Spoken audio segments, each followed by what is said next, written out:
Gre za zamisel in dogodek, ki je že sam po sebi vreden občudovanja. Tisto, kar je še bolj navdihujoče od same sprave, pa je odziv ljudi, ki so njuno sporočilo sprejeli kot vodilo, je dejal predsednik države. V zgodovini samostojne Slovenije to kljub poskusom ni uspelo še nikomur. Tokrat pa se je zgodilo drugače. Javnost je to pozdravila. Ljudje so bili zadovoljni. Želijo videti nek drugačen, bolj pomirjen odnos do nečesa, kar za voljo narave stvari, bila je vojna in čas po njej, ostaja stvar ran.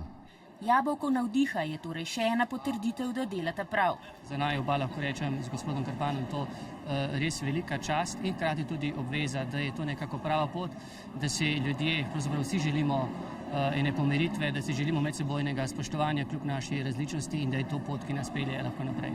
Presenečenje je, zlasti, ker je seglo do vrha države. Ne? Je majhen prispevek, ne obetamo se ne vem kaj. Ampak, če bo počasi se razširilo to, kako bi rekel, medsebojno razumevanje, bo ta narod, ker to potrebuje.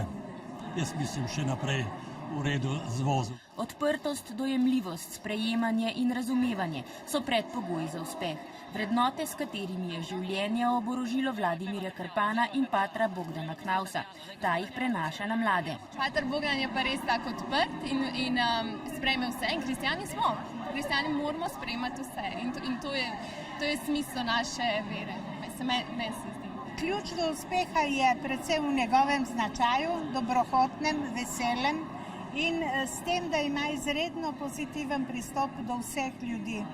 Zna z ljudmi komunicirati, zna stvari postaviti na svoje mesto. Nagrajenca pa že skromno načrtujeta podobno srečanje v Renčah. Nič posebnega pravita. Ideja naj raste v miru.